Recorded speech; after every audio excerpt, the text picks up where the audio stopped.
So I now give the floor to the General Manager of Maif, Pascal Demurger. Good evening. Well, but it's not that easy for a boss to come and discuss ethics.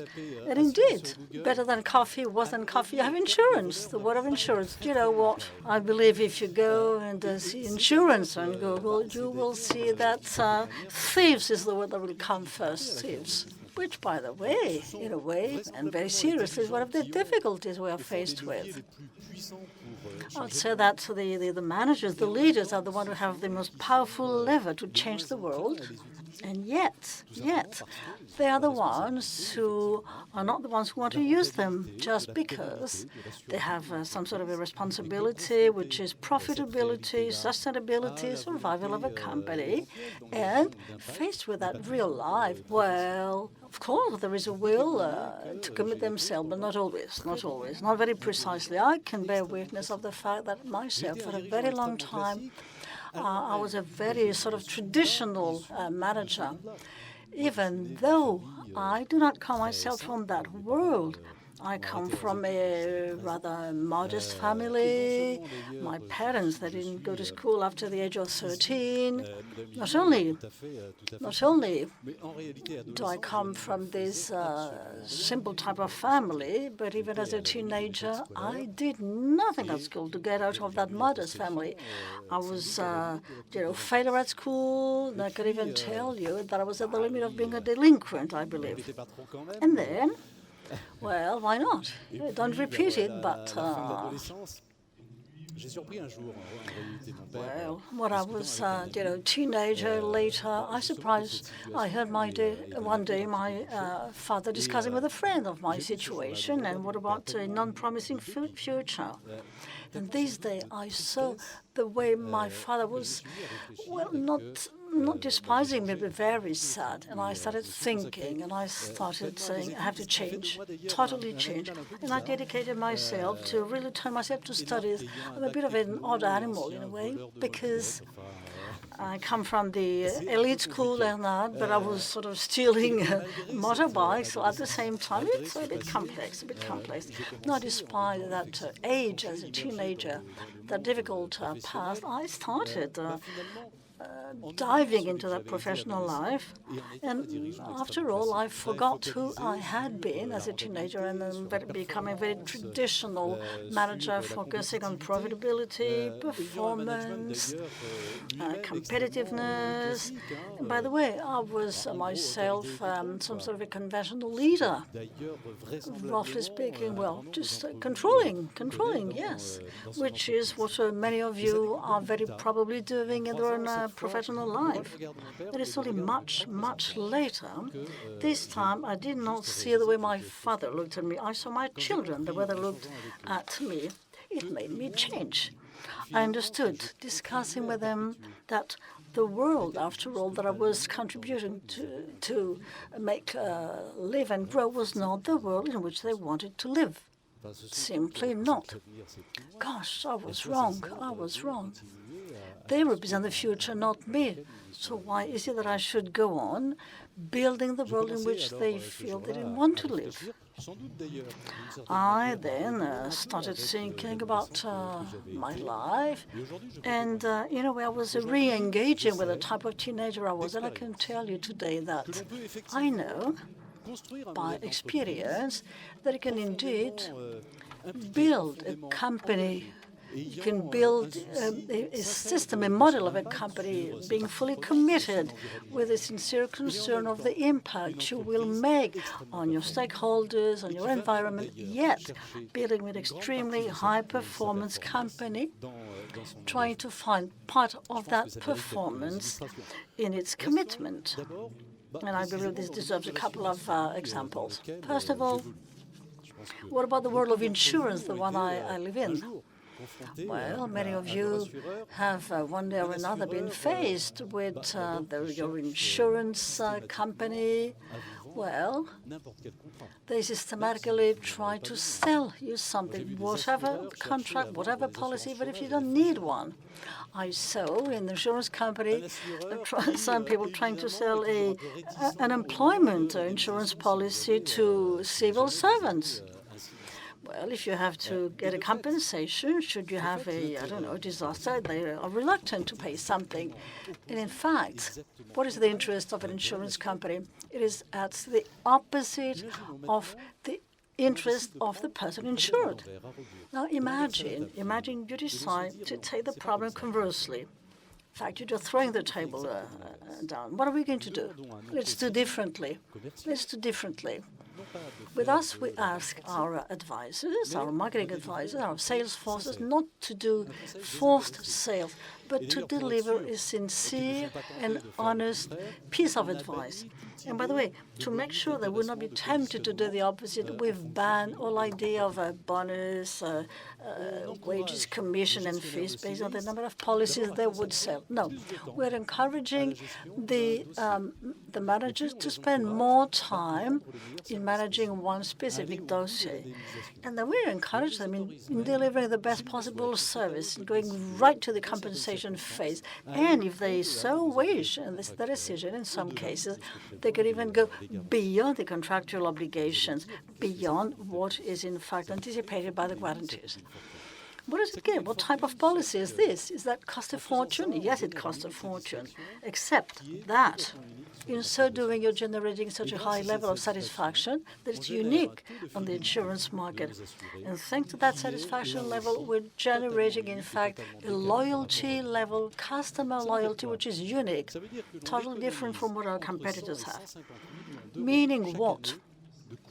We're saving between 150 million euro every year of cost of acquisition. We don't have to invest in that.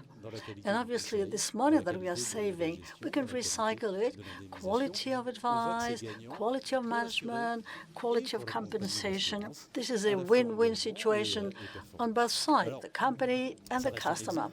Commitment, performance are there. This is one such example in the world of insurance. You might widen it out to any type of company.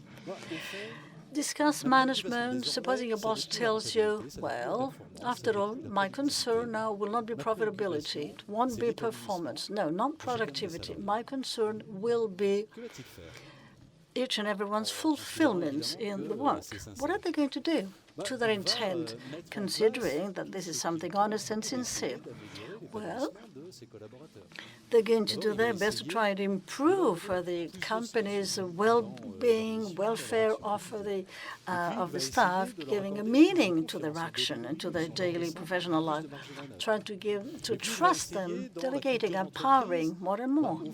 And then they will try and incorporate culture that they have to try and base the relations between the various staff members and management based on more attention, much more than on competition and individual actions. What will they obtain? Well, they should obtain a level of fulfillment which will be much higher and a level of engagement and commitment that will be much stronger. This is something that we've done ourselves, this type of management situation, a couple of years back. Number one, after a couple of years, 25% decrease in the risk level. And a couple of months ago, there was someone at the head office of my company. I met a lady whom I didn't know, and she told me, Mr. Demurger, could I tell you something? I should have retired a couple of months back, and I decided to stay with you because what I see in your company is something I want to see, something I want to participate in. And let me tell you, I want to see how far you're going. One of the union leaders in my company, not a very nice type, not a progressive type of union, I must say. And he came to see me a couple of months ago, and he said, we've discussed a lot within my union section, and the conclusion was the following. We may be wrong, but we believe you're sincere and honest. Number two, well, what you're doing for the company is in the right direction. We want to be consistent, so we decided collectively in my union to help you in setting up that new policy. And we're very much aware, I am aware, he said, in telling you this, that if you go right to the end, I will not be of any use tomorrow as a union member. Well, that's internally. I could also discuss, companies in their environment. Suppose that an organization accepts to pay taxes. I don't want to do, fiscal evasion. at all costs. We paid in France last year more taxes than Google, Amazon, Facebook, Apple, all together. All the GAFA together, more than those. Imagine that a company, in fact, would be sincerely concerned of their impact on the environment, which is what we do in the core of activities and in all our support functions. As a result, we are the only insurance company that is part of the preferred brand of French people. It gives a financial performance because over the last 10 years, we have multiplied our result by 15. So you can tell me, yes, but Maif is a type of very specific company. It's a mutual fund company. You have no shareholders. You have a culture of engagement which is there. Yes, you are an activist almost. Yes, but in fact, if we can prove that by this commitment we can have an impact, being sincere and create performance, then the model is good and it can be replicated elsewhere, so it can be generalized everywhere. This is when we're going to have a global impact. But then be careful. Each of us has a specific role to play. Consumer, staff member, saving also. You have to select the companies which you will be investing or to which you will contribute. And we also have to modify, in fact, the behaviors that we have within a company or outside the company.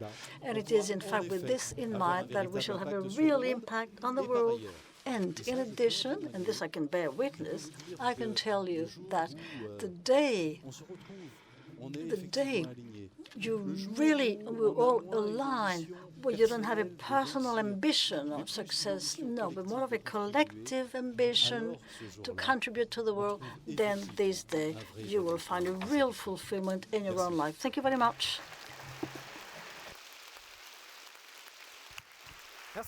Thank you very much, Pascal. A couple of questions for Pascal. Philip Goldstein, you may have a question? Yes. It's a managerial type of question around the way you've successfully managed a Maif, this insurance company. Question one, a lot of questions on your sales force. How can you incentivize them with the type of job they have? Two things. I am a strong believer in the way you can encourage, motivate people much more around you, whether they were your colleagues, by being proud of them. I really believe it. When, a salesperson is proud of what he or she does, not selling just everyone to anyone, but really selling a real guarantee, something useful, adjusted to each and everyone's situation, yes, I believe they can be naturally motivated at the end of the day. Number two, when you're generating in the company that effect of a collective pride, when you create a climate in which you have not competition, but assistance, cooperation, when you feel excited, you don't feel you're resisting or reluctant to, well, then you will see each individual member of your company in contact with the customers, being the ambassador of your brand, a wonderful ambassador. There is a symmetry between what you see within and what happens within and what you see from the outside. And if within you have good, positive, kind relations, then the relation with customers will be very good. You trust inside, trust outside. If there's a stress inside, you will necessarily see stress outside. Okay, another question back in the company. The way the word is circulated, the way you really listen to others, and the way you're listening to your staff, how do you do this? I also believe in what I call a horizontal company. Horizontal in the way decisions are taken, very close to what the question is posed. People must not be there just to execute or deliver a process. No, people must be there to find a solution, and then they will deliver much more. But also, I'm also convinced that when a company takes a decision which will have an impact on many individuals, these individuals must participate and contribute to the decision. whatever the type of decision. Suppose you're hiring someone in a team, I find that people in that team must be part of that recruitment process that will live on a daily basis with that person. Suppose you are, restructuring the social agreements the way we had to do it in our workplace, where we did it in a participatory manner. Everyone participating, 10% of the 800 staff members contributing to drafting and organizing the project. Then obviously we have relevant decisions and easy decisions to take, I must say. Okay, Salesforce, organization now up. Shareholders, decision makers, the political decision makers, your stakeholders, your counterparts in the French environment. That's part of the questions raised. How do you convince them? Well, from within, and then I'll say from the outside what we do. From within, I must say that I'm convinced by the results and performance. This cannot work. It cannot be made sustainable if we're not capable of proving that it really works. Fingers crossed, but as I told you, we've seen a spectacular, dramatic increase over the last 10 years of our results. I, for one, am a strong believer of the fact that being very attentive to what your staff needs and doing. What about society, the environment? Well, yes, it does generate performance. And as long as you have performance, well, governance is there. Now, as to the other stakeholders, my counterparts or competitors, in fact, and I've seen this really strongly, in fact, it all changed in 2019. Before 2019, you had very few managers concerned by these topics. We now see a lot of leaders. I don't know, I don't want to speak in their name, I don't know whether they feel concerned, but I see a lot of leaders that have become aware of that social expectations from the company expressed, well, first of all, in the staff, because the staff tries to find a meaning in the work they do. You see the fact that your brand as an employer is there, because it's difficult to recruit, in fact, people if you cannot demonstrate or show that a company has that type of commitment. So this is social, societal, and then consumers and clients, because it is expressed also with those, in the saving business. We see pension fund members. Well, you may have a doubt on the sincerity, but saying that they look very much into these topics, and you see more and more leaders putting the question. And to be honest, they come and see me, I must say, to try and see what did you do, how does it work. Thank you very much, Pascal. Thank you.